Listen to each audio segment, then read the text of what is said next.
Darkness was not merely an absence of light for the man who sat by the temple gate.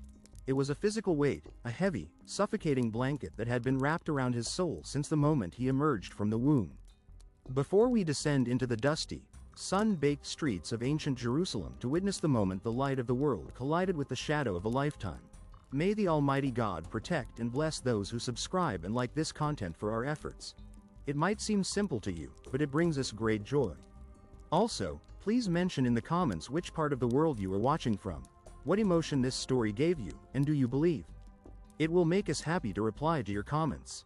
The man, whose name was known to few but whose condition was known to all, sat on his usual patch of rough limestone, the texture of the rock familiar to his calloused palms, a geography of grit and stone that was his only reliable landscape.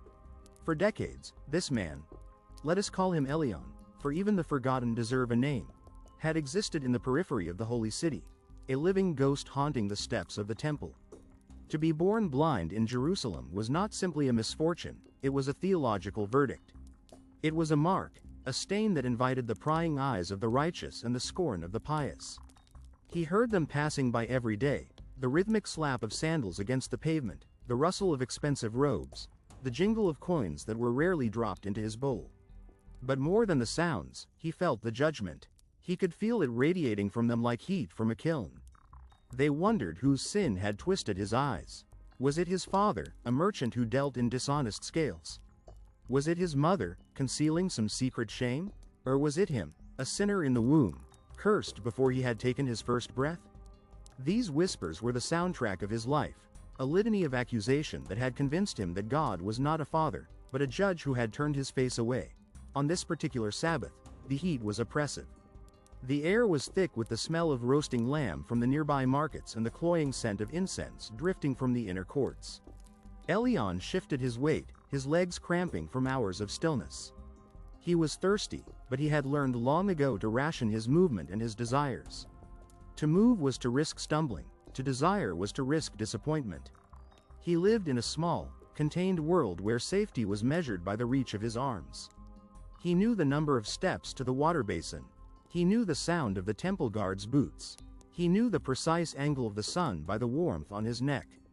It was a life of calculation, a life of survival, devoid of the color and chaos that he heard described in the voices of children running past. Then, the rhythm of the street changed.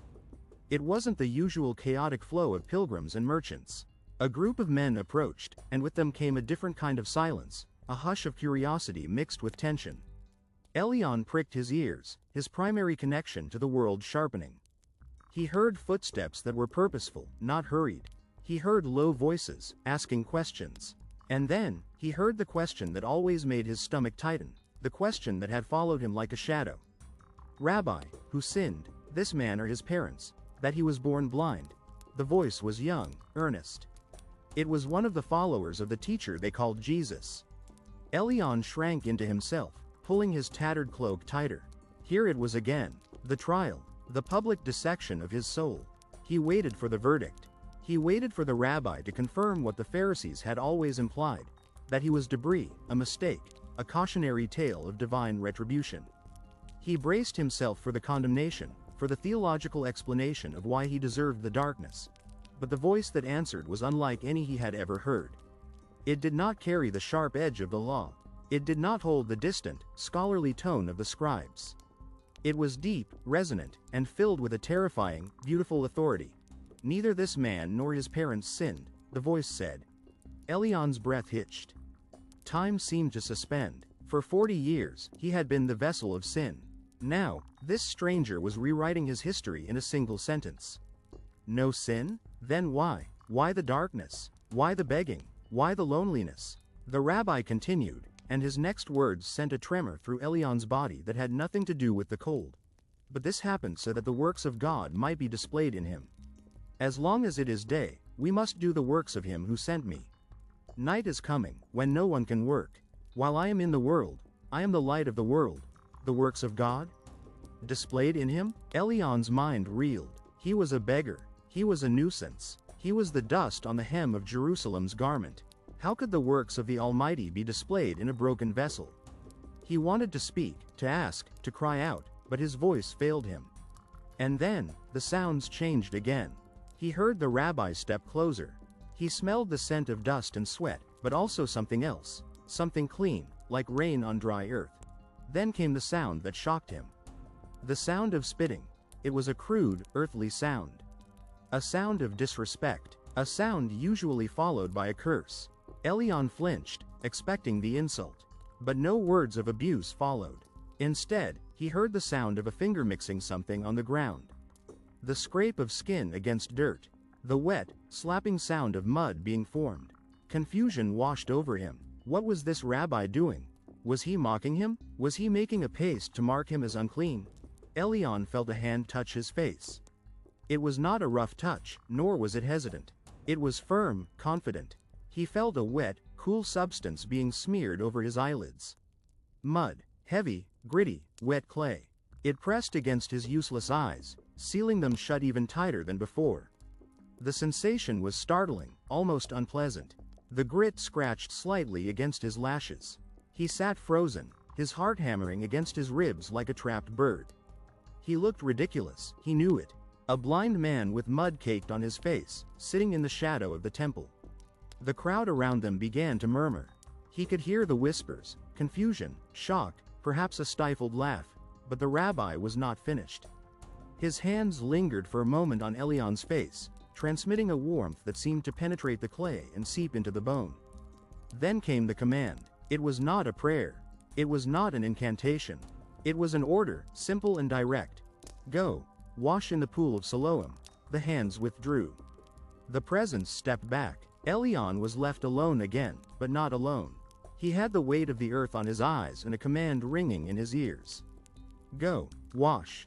Why Siloam? The pool of Siloam was not close. It was a journey. It required descending the steep, stepped street that led down from the Temple Mount to the lower city.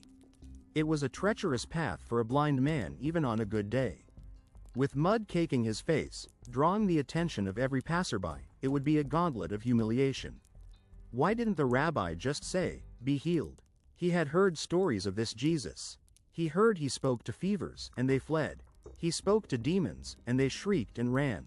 Why did Elion get mud? Why did he get a journey? Elion stood up, his legs shaking. He reached out for his staff, his knuckles white. He could wipe the mud off right here. He could spit it back out and curse the man for making a fool of him. He could sit back down and disappear into his darkness. But the words, "Neither this man nor his parents sinned," echoed in his mind. It was the first time anyone had offered him dignity. That dignity sparked a tiny, fragile flame of hope. If this man said he wasn't cursed, maybe, just maybe, he was blessed. He took the first step. The journey to Siloam was a nightmare of sensory overload. The mud on his eyes began to dry, tightening the skin, itching and heavy. As he tapped his staff against the stones, navigating the crowds, he became a spectacle. "Look at him," a woman's voice jeered. "Is that Elion? What is that filth on his face? He's gone mad," a merchant laughed. "The heat has finally boiled his brain." Elion kept his head down, shielding his muddy face with the hood of his cloak, but he could not shut out the voices. Every step was a battle against his own pride. He was a beggar, yes, but he still had pride. He still felt shame. Walking through the holy city with dirt smeared on his face by a controversial rabbi was the height of absurdity. He stumbled on a loose paving stone, nearly falling, and heard a chorus of laughter. Tears mingled with the mud, but he did not stop. He counted the steps. Down, down into the valley, down to the water. The descent seemed to take hours. The sun beat down on his head. The flies buzzed around the clay on his eyelids. Doubts assailed him like a swarm of hornets. What if this is a joke? What if I wash and nothing happens? I will be the blind fool who walked across Jerusalem with mud on his face. I will be the laughingstock of the city forever. But beneath the doubt was a strange, driving compulsion. The mud felt significant. It felt like anointing. In the scriptures, God formed man from the dust of the ground. Was this a new creation? Was the rabbi remaking him? He reached the colonnades of the pool. The air here was cooler, damp with the smell of standing water. He could hear the splash of the spring, the murmur of other pilgrims washing for purification. His heart raced. He was terrified. As long as the mud was on his eyes, the possibility of a miracle existed. The moment he washed it off, he would know the truth. He would either be healed, or he would be broken beyond repair. Elion dropped to his knees at the water's edge. He laid his staff down. He could feel the coolness of the stone against his shins. He took a deep breath, inhaling the scent of algae and wet rock. He cupped his hands and dipped them into the water. It was cold, refreshing. He brought his hands to his face. The water touched the dry, caked mud. It began to dissolve. He scrubbed gently, the grit washing away, running down his cheeks like tears of earth. He splashed more water, rinsing his eyes, cleaning the sockets that had been tombs for 40 years. He washed until the skin was clean. He kept his eyes closed tight, afraid to open them. He knelt there, dripping wet, trembling in the silence. "Open them," a voice inside him whispered. Elion squeezed his eyelids shut one last time, a prayer without words screaming in his soul. Then, he opened them. Pain. That was the first sensation. A searing, overwhelming pain. It wasn't the pain of injury, it was the pain of assault. A flood of raw, unfiltered data slammed into his brain. Light. It was brighter than the sun, brighter than fire. It stabbed him. He cried out and covered his eyes with his hands. What is wrong with him? Someone asked nearby. Elion panted, his breath coming in short gasps. He slowly peeked through his fingers. The agony subsided slightly, replaced by a chaotic swirling confusion. Colors. He didn't know the names for them, but they were there, vibrant, screaming colors. Blue, green, brown. They swirled and mixed without form. He had no depth perception, no concept of shape. His brain, dormant in the visual cortex for a lifetime, was frantically trying to learn a new language in a microsecond. He took his hands away. The blur began to settle. He saw shapes moving, blobs of color that shifted. People. He was seeing people. He looked down at his own hands. They were brown, lined, wet. He flexed his fingers. He watched them move. A sob ripped from his throat. He could see his own hands. He looked at the water. It rippled, reflecting the sky. He saw the shimmer of light on the surface, dancing like diamonds. He had felt water, tasted water, heard water, but he had never known that water was this. It was alive. It was light in liquid form. "I can see," he whispered. He looked up at the colonnades, the stone pillars rising toward the blue expanse above. The sky. It was endless. It was a vast, open ocean of color that took his breath away. He turned to the people standing nearby. He saw their faces, eyes, noses, mouths. He saw expressions, shock, curiosity. He saw the texture of their clothes, the red of a tunic, the white of a headscarf. "I can see." He shouted, his voice cracking. He scrambled to his feet, slipping on the wet stones, but he caught himself. He watched his own feet find purchase. He didn't need the staff. He looked at the staff lying on the ground, a piece of dead wood that had been his eyes for decades. He left it there. He didn't need it. He needed nothing but this light. He began to run. He didn't know how to run properly. He stumbled, laughing, weeping, spinning in circles. He looked at the walls, the leaves on a nearby bush, the dirt on the ground. Everything was beautiful. Even the trash in the gutter was a miracle of shape and color. He ran back toward the steps, back toward the ascent. He had to find him. He had to find the man with the mud. He had to see the face of the one who had broken the dark. The climb back up to the city was not a trudge of shame, it was a victory march. He bounded up the steps 2 at a time, his eyes devouring every detail of the architecture, every crack in the mortar. People stared at him, but this time, he looked back. He met their gaze. He saw the confusion in their eyes. They didn't recognize him. How could they? The man they knew was a hunched, broken creature of shadows. The man who ran past them now was radiant, his face washed clean, his eyes wide and drinking in the world. He reached the place where he used to sit. The stone was there, empty. The rabbi was gone, but the neighbors were there. The other beggars were there.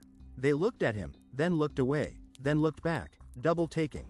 Is this not the man who used to sit and beg? One neighbor asked, squinting at him. It looks like him, another said, but shook his head. No, it can't be. That man is blind. This man has eyes like a hawk. It must be someone who looks like him. Elion stood before them, his chest heaving, a grin splitting his face that felt foreign and wonderful. He looked at the neighbor, a man whose voice he had known for 20 years but whose face he was seeing for the first time. He saw the skepticism, the fear. They couldn't believe it because it didn't fit their world. A blind man stays blind. That is the rule. I am the man, Elion declared. His voice was strong, stripped of the beggar's whine. They gathered around him, a circle of suspicion. The miracle was too big. It was frightening. It disrupted the order of things. If the blind could see, then what else was possible? If the cursed were blessed, then were the righteous truly safe? How then were your eyes opened? They demanded, their tone accusing rather than celebratory. Elion looked at them, really looked at them. He saw the lines of worry on their faces, the hardness in their eyes. He realized then that he had been blind in his eyes, but they were blind in their hearts. They were seeing a miracle and looking for a trick. But he would tell them. He would tell them the simple, muddy, glorious truth. The man they call Jesus made some mud and put it on my eyes, Elion said, his voice ringing out in the temple courts. He told me to go to Siloam and wash. So I went and washed, and then I could see. Where is this man? They asked, scanning the crowd as if looking for a criminal. I don't know, Elion said. And he realized with a pang of sorrow that he didn't know what Jesus looked like. He knew his voice. He knew the touch of his hands. He knew the weight of his mud. But he had never seen his face. He was the only man in Jerusalem who had been touched by the Messiah but couldn't pick him out of a crowd. The neighbors were not satisfied. This was a religious matter. This was a violation of the natural order. And more importantly, it had happened on the Sabbath. Making mud was work. Healing was work. This Jesus had broken the law to break the curse. The implications were dangerous. Take him to the Pharisees, someone shouted. They will know what to do. Elion felt a cold chill. The Pharisees, the men who had defined his life as a sin. The men who held the keys to the synagogue and the community. To go before them was to stand trial. But he looked at the sun blazing overhead, the sharp shadows it cast on the ground, and he felt a surge of courage. Let them come. Let them question. They could argue with theology, they could argue with the law, but they could not argue with his eyes. He had been blind, now he saw. That was a rock of truth that no hammer of logic could shatter. They grabbed him by the arms, not gently, and began to march him toward the inner courts where the religious leaders held council. Elion went with them, not as a prisoner, but as a witness. He walked with his head high, his eyes darting everywhere, capturing every photon of light, storing it up like treasure. He was walking into the lion's den, yes. The questions would be hard. The accusations would be fierce. But as he walked, he remembered the mud. He remembered the earthiness of it. The God who used spit and dirt to heal him was not a God who lived in the sky, far away. He was a God who got his hands dirty. And if that God was with him, who could be against him? The doors of the council chamber loomed ahead, tall and imposing, carved with intricate designs that Elion traced with his hungry eyes. He took a deep breath, filling his lungs with the air of a new life. He stepped across the threshold, leaving the beggar behind forever, and entered the arena of the learned, armed with nothing but a miracle. The room was dimly lit compared to the brilliance outside, smelling of old parchment and judgment. The Pharisees sat in a semicircle, their robes immaculate, their faces stern. They looked up as Elion was thrust into their midst. He blinked, his eyes adjusting to the gloom. He saw the suspicion in their gazes. He saw the fear. They looked at him not as a marvel, but as a problem. A theological glitch that needed to be fixed. One of the Pharisees, a man with a long gray beard and eyes like flint, leaned forward. What is this disturbance? He demanded. Who is this man? He is the blind beggar, the neighbors chorused. But now he sees. The Pharisee narrowed his eyes. Come closer, he commanded. Elion stepped forward. He looked the Pharisee in the eye. He saw the pupils dilate, the slight twitch of the eyelid. The Pharisee was searching for the deception, for the film over the eye, for the scar. But there was nothing, only clear, brown irises that reflected the lamplight. How did you receive your sight? The Pharisee asked, his voice tight. Elion took a breath. He would say it again. He would say it 1,000 times if he had to. He put mud on my eyes, Elion said clearly. I washed, and now I see. A murmur ran through the council. Mud, kneading clay, on the Sabbath. It was a flagrant violation. It was work. "This man is not from God," one Pharisee declared, standing up and pointing a shaking finger. "For he does not keep the Sabbath. But how can a sinner perform such signs?" Another Pharisee asked, his voice quieter, more thoughtful. He looked at Elion with a mixture of wonder and doubt. There was a division among them. The miracle was fighting with the law. They turned back to Elion. He was the fulcrum upon which their theology was tipping. They needed him to denounce the healer. They needed him to say it was a trick, or magic, or anything other than the power of God. "What have you to say about him?" the lead Pharisee asked, his voice menacing. "It was your eyes he opened." Elion looked at them. These were the learned men. The men who knew the law of Moses. The men who knew every prophecy. And yet, they were blind to what was standing right in front of them. They were debating the rulebook while the game had changed. Elion didn't know the law like they did. He didn't know the complexities of the Sabbath restrictions. But he knew power when he felt it. He knew holiness when it touched him. "He is a prophet," Elion said. The silence that followed was heavy, dangerous. He had taken a side. He had aligned himself with the Sabbath breaker. He saw the faces of the Pharisees harden. The curiosity vanished, replaced by cold hostility. They could not accept his testimony because it destroyed their worldview. If Jesus was a sinner, he couldn't do this. If he did this, he couldn't be a sinner. The equation didn't balance. So, they did what men of power always do when faced with an inconvenient truth. They denied the reality. "They do not believe you," a voice whispered in Elion's mind. "They think you are lying. They think you were never blind." And indeed, the lead Pharisee sat back, a cruel smile playing on his lips. "We do not believe this man was born blind," he announced to the room. "Send for his parents. Let us hear what they have to say." Elion's heart sank. His parents. They were timid people, beaten down by life, terrified of the synagogue authorities. To be cast out of the synagogue was a social death sentence. It meant being cut off from commerce, from community, from God. They would be terrified. They would be forced to choose between their son and their safety. As the guards went to fetch his parents, Elion stood alone in the center of the room. He closed his eyes for a moment, remembering the darkness. It felt distant now, like a bad dream. He opened them again, drinking in the sight of the angry men, the stone walls, the dust motes dancing in the light. He would not go back. No matter what they said, no matter what they did, they could not take this away. He had the light, and the light was worth any price. He waited for his parents, praying that they would have the courage to own him, but fearing that the fear of the Pharisees would be stronger than the love of a son. The drama was far from over. It was only shifting from a physical miracle to a spiritual war. And Elion, the man made of mud and knew sight, was the battlefield. The heavy wooden doors of the council chamber creaked open, a sound that seemed to Elion like the grinding of millstones. He turned his head, his new eyes hungry for every detail, and saw two figures stepping hesitantly across the threshold. They looked small, shrunken by the vastness of the room and the weight of the authority contained within it. For a moment, Elion did not recognize them. He had known them only by the smell of baking bread and old wool, by the rough texture of his father's hand guiding him to the temple gate, by the soft, often tearful tone of his mother's voice. But he had never seen their faces. Now, he saw them. His father was shorter than he imagined, with a stoop in his shoulders that spoke of years of carrying invisible burdens. His beard was gray and thinning, his tunic patched and dusty. His mother stood slightly behind him, her head covered by a shawl that she clutched tightly at her throat. Her eyes were wide, darting around the room like a trapped bird, terrified of the stone walls, the high ceiling, and most of all, the semicircle of stern men sitting in judgment.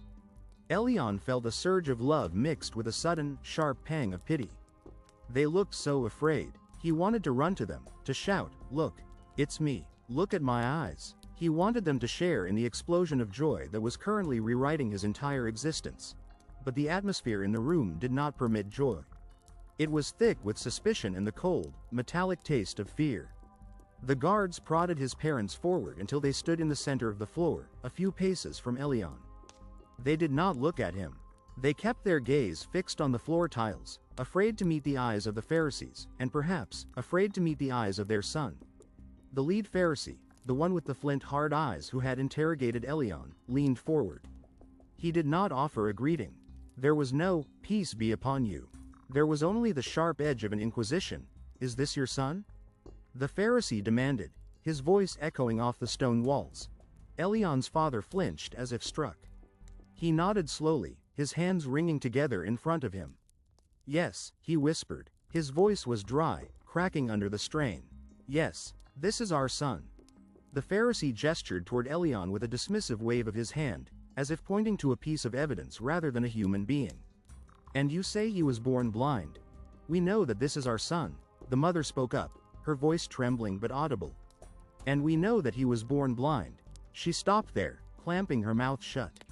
Elion watched her face. He saw the lines of worry etched deep around her mouth, lines he had traced with his fingers 1,000 times in the dark. He waited for her to continue. He waited for her to ask the question that should have been burning in her heart. How does he see? He waited for her to rush to him, to weep with relief, to thank the God of Israel that the curse had been lifted. But she did not move. She remained frozen, a statue of apprehension. The Pharisee narrowed his eyes, sensing the hesitation. He leaned back, crossing his arms over his chest. If he was born blind, then how is it that he now sees? The question hung in the air, a trap waiting to snap shut. Elion looked from the Pharisee to his parents. He understood suddenly the terrible position they were in.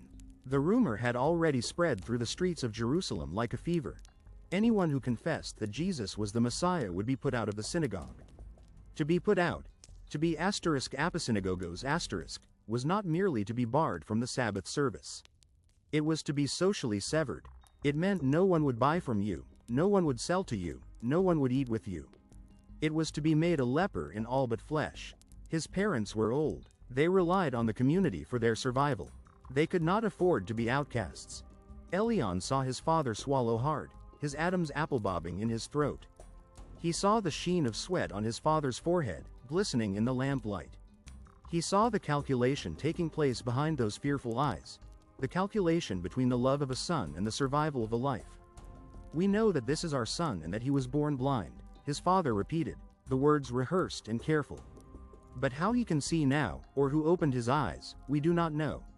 Elion felt a coldness spread through his chest, chilling the warmth of the miracle. They do not know? How could they say that? He had told the neighbors. The neighbors had surely told them. The whole city was buzzing with the name of the man who made mud. They knew. They simply refused to say the name. They refused to say, "Jesus." "Ask him," his mother blurted out, desperation making her voice shrill. "He is of age, he will speak for himself." It was a betrayal. It was quiet, it was understandable, it was born of terror, but it was a betrayal nonetheless. They were throwing him to the wolves to save themselves. He is of age. In other words, he is responsible for his own words. Do not blame us. Do not cast us out. Take him if you must, but leave us in peace. The Pharisees looked at the parents with disdain. They saw the fear and they accepted the victory. They had successfully severed the support system of the witness. The parents were neutralized. With a wave of his hand, the lead Pharisee dismissed them. "Go," he commanded. Elion watched them leave. They turned and hurried toward the door, their heads bowed low. Just before they crossed the threshold, his mother paused. She turned her head slightly, catching Elion's eye for a fraction of a second. In that glance, Elion saw a universe of conflicting emotions: relief, shame, sorrow, and a distant, muted joy. She was glad he could see, but she was terrified of the cost of his sight. Then, she looked away, the heavy door closing behind her with a final, resonant thud. Elion was alone again. But this aloneness was different. Before, in his blindness, he had been dependent on them. Now, with his sight, he was independent, but he was also isolated. The miracle that had given him the world had cost him his family. He stood in the center of the room, feeling the eyes of the Pharisees boring into him. They were not done. They had stripped away his defense, and now they intended to break his testimony. Give glory to God. The lead Pharisee shouted, standing up and pointing a finger at Elion. The phrase was a traditional formula, a demand for a confession of truth, but here it was a weapon. It meant, "Stop lying and admit the truth we want to hear." "We know this man is a sinner," the Pharisee declared, his voice dripping with venom. Elion looked at them. He looked at the rich fabric of their robes, the intricate embroidery on their prayer shawls, the phylacteries bound to their foreheads. He saw the gold rings on their fingers and the soft, uncalloused skin of their hands. These were men who had spent their entire lives studying the nature of God, debating the finer points of the law, building fences around the Torah to keep it safe.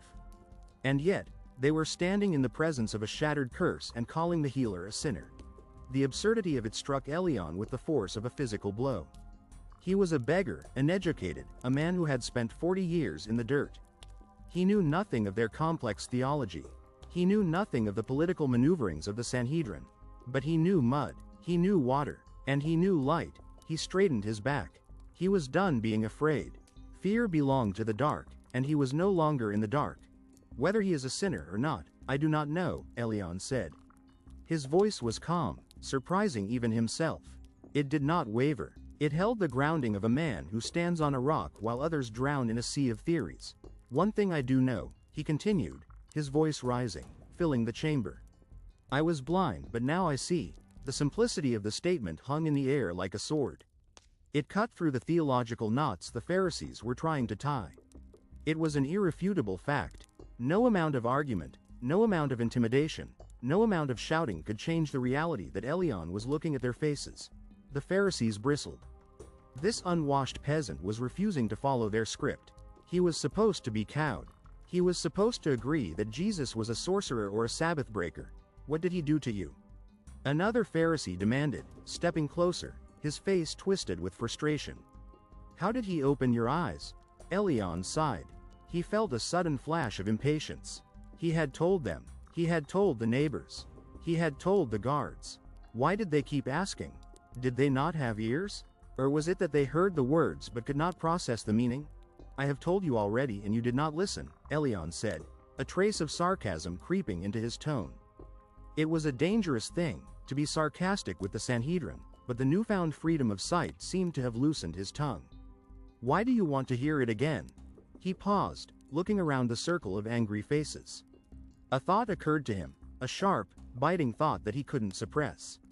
He looked the lead Pharisee in the eye and smiled, a smile that was half innocent and half mocking. Do you want to become his disciples too? The room exploded. It was as if he had thrown a torch into a warehouse of dry hay. The Pharisees leapt to their feet, their faces turning shades of crimson and purple. The insult was intolerable. To suggest that they, the guardians of the law, the disciples of Moses, would follow a Galilean carpenter who broke the Sabbath was the ultimate blasphemy. They hurled insults at him, their voices overlapping in a cacophony of rage. You are this fellow's disciple. They screamed, spitting the words. We are disciples of Moses. We know that God spoke to Moses, but as for this fellow, we don't even know where he comes from. Elion stood his ground in the center of the storm. He watched them rage. He saw the veins bulging in their necks. He saw the spittle flying from their lips. And in that moment, the beggar became the teacher. The man who had sat in the dust became the judge of the judges. The logic was so simple, so clear to him now. Now that is remarkable. Elion shouted over their noise, his voice cutting through the din. You don't know where he comes from, yet he opened my eyes. The room quieted slightly, stunned by his audacity. Elion pressed his advantage. He didn't quote a text he had read, for he couldn't read. He quoted the common sense of the faithful, the basic understanding of God that every Jew knew in his bones. We know that God does not listen to sinners, Elion declared, pacing a small circle, addressing the council as if they were the students and he the master. He listens to the godly person who does his will. Nobody has ever heard of opening the eyes of a man born blind. He paused, letting the weight of history settle on them. It was true. In all the scrolls, in all the stories of the prophets, the blind were healed rarely, and a man born blind, never. Elisha had healed lepers. Elijah had raised the dead. But this was new. This was a creative miracle, a Genesis moment. If this man were not from God, Elion concluded, his voice dropping to a whisper of absolute conviction, he could do nothing. The silence that followed was the silence of a dam about to burst. The Pharisees stared at him, stripped of their arguments. This beggar had dismantled their theological trap with a single hammer blow of truth. He had cornered them. If they admitted the miracle, they had to admit Jesus was from God. If they denied Jesus was from God, they had to deny the reality standing right in front of them. They had no logic left. They had only power. And power, when humiliated, turns to violence. You were steeped in sin at birth. The lead Pharisee roared, losing all composure. He descended from his raised seat, advancing on Elion like a predator. You, a wretch born in darkness, cursed by God from the womb. How dare you lecture us? He grabbed Elion by the shoulder of his tunic. Other Pharisees joined in, their dignity forgotten in their fury. They grabbed his arms, his cloak. They shoved him toward the door. It was a physical rejection, a violent expulsion that mirrored the spiritual sentence they were passing. Get out. They screamed. You are cast out. You are ***. They dragged him to the heavy doors, kicked them open, and threw him out onto the stone steps of the temple courts.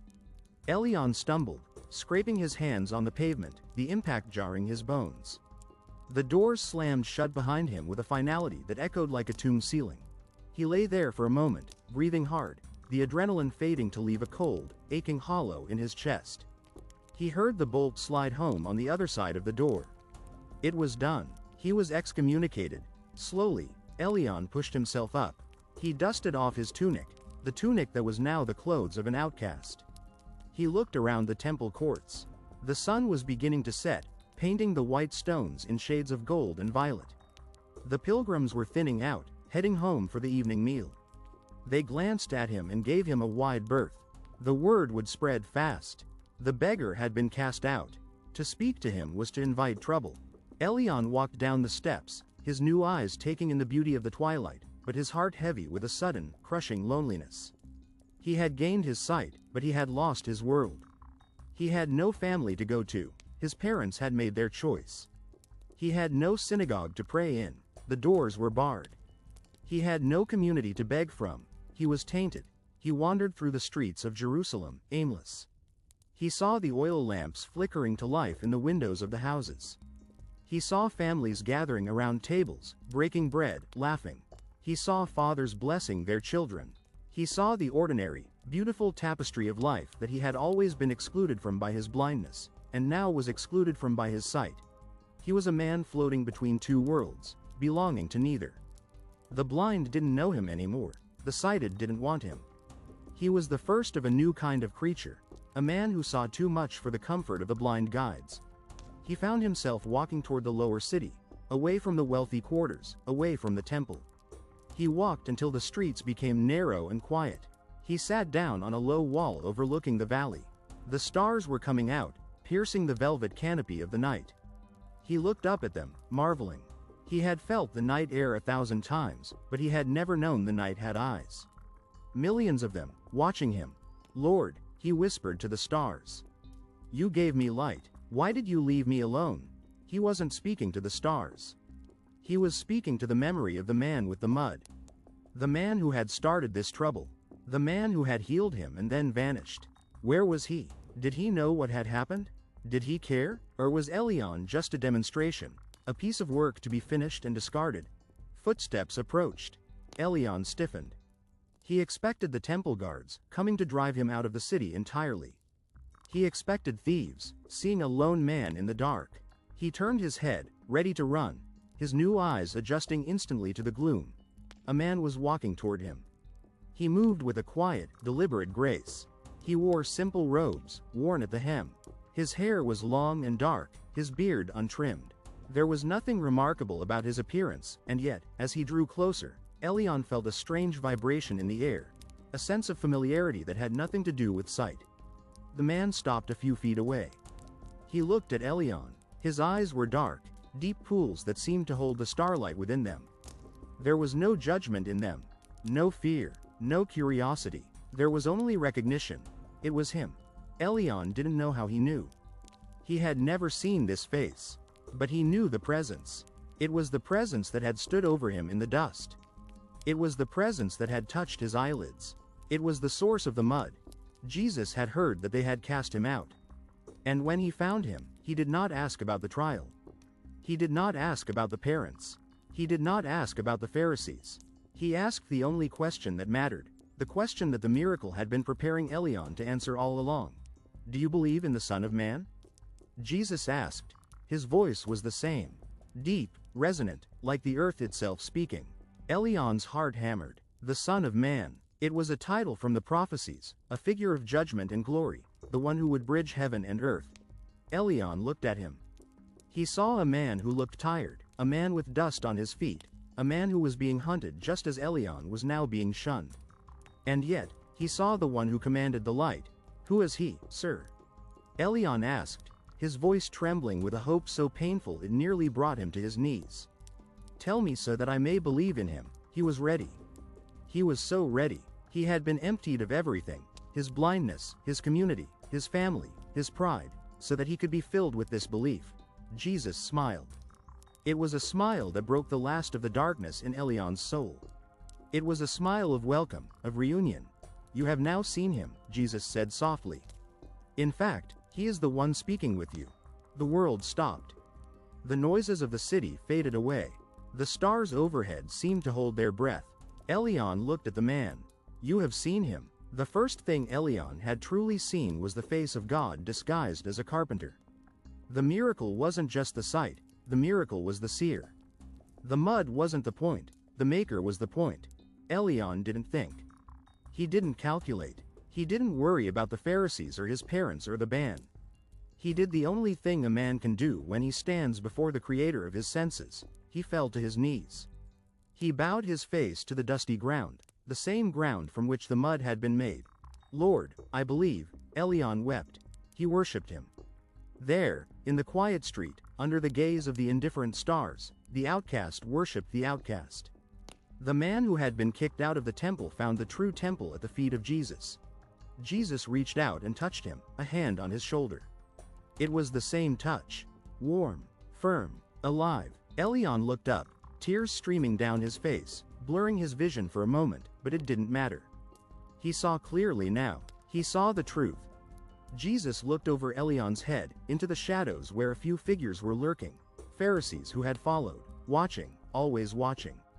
Jesus' voice grew stern, not angry at Elion, but heavy with the weight of the judgment he was bringing.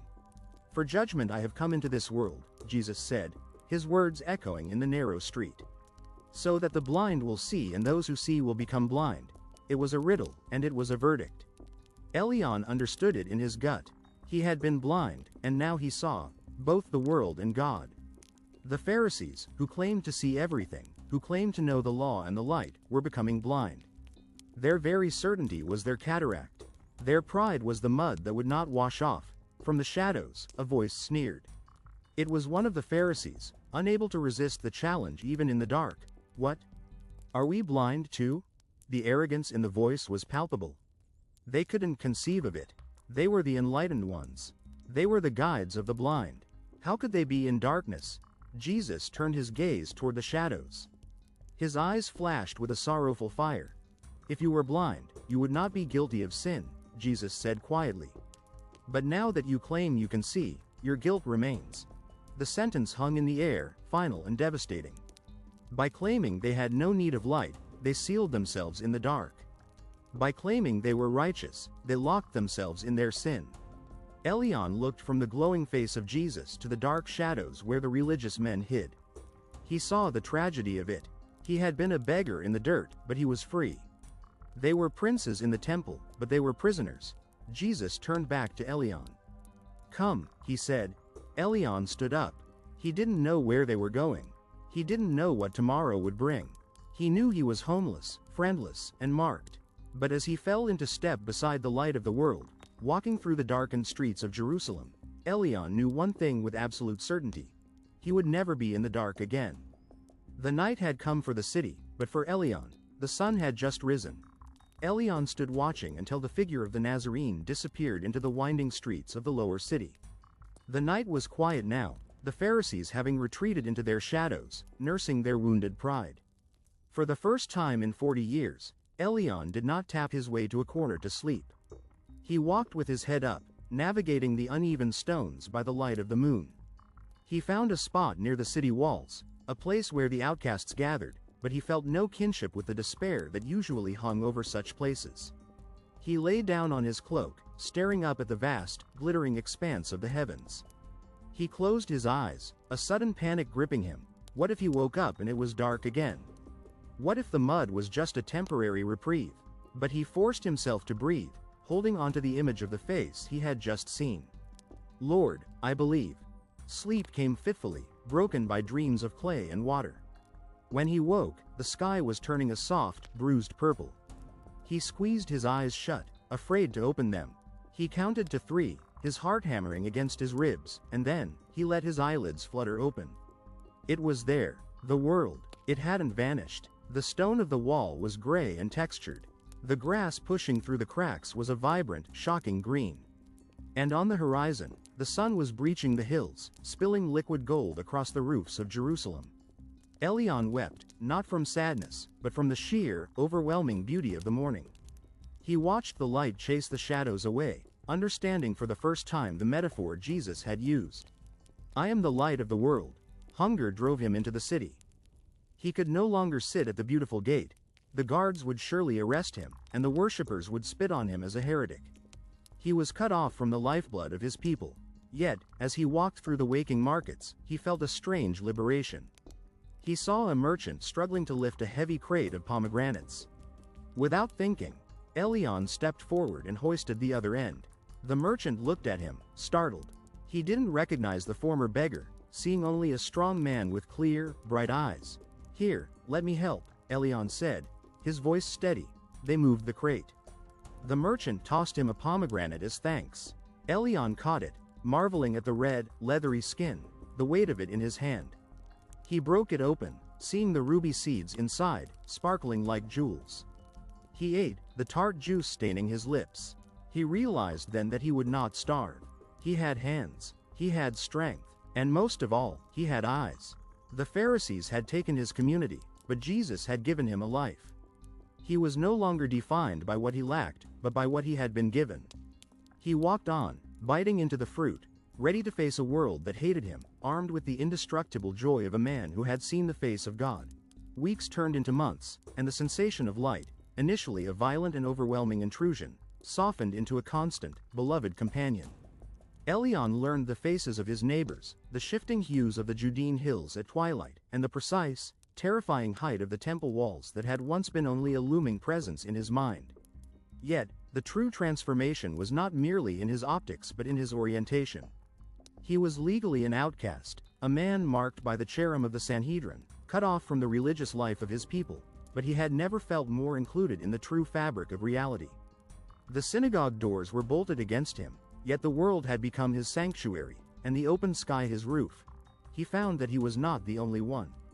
As rumors of the Nazarene spread, a different kind of community began to form in the margins of the city, a congregation of the healed, the forgiven, the broken, and the hopeful. Elion found himself sitting by fires in the lower city not to beg, but to tell.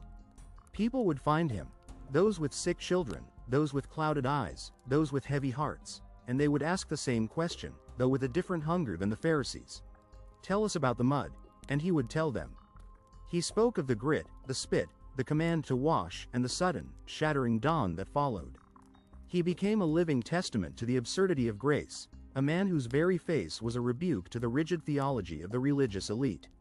The Pharisees continued their debates, parsing the law in the dim light of their study halls, arguing over the definition of work on the Sabbath, blind to the fact that the Lord of the Sabbath had walked among them and done the work of a new creation. They guarded the ashes of tradition while Elion carried the fire of experience. He saw Jesus only a few times after that night in the lower city, usually from a distance, surrounded by throngs of people. He never pressed close to demand more. He had received his portion, a cup flowing over. But when the dark days came, when the sky turned black over Golgotha and the earth shook with the death of the king, Elion did not despair as some did. He remembered the darkness of his own life. He knew that darkness was not the end, it was merely the canvas upon which God painted light. He knew that the man who could craft seeing eyes from the dust of the ground could surely craft life from the dust of a tomb. Years later, when the story of the man born blind was told in the gatherings of the early believers, it was not merely recounted as a medical miracle. It was understood as a parable of the two kinds of blindness. There was the blindness of the eyes, which required only a little mud and obedience to fix, and the blindness of the soul, the stubborn, prideful darkness of the Pharisees who claimed to see, which required a shattering that few were willing to endure. Elion lived out his days not as a beggar, but as a keeper of the light. He grew old, his physical sight eventually dimming with age as all flesh does, but the vision he received that night in the street never faded. He remained the man who had seen the face of God, and in that sight, he found a vision that eternity itself could not exhaust. The mud had washed away in the pool of Siloam long ago, but the glory remained, a permanent testimony that judgment had indeed come into the world. That those without sight might see, and those who claimed to see might finally understand their need for the true light.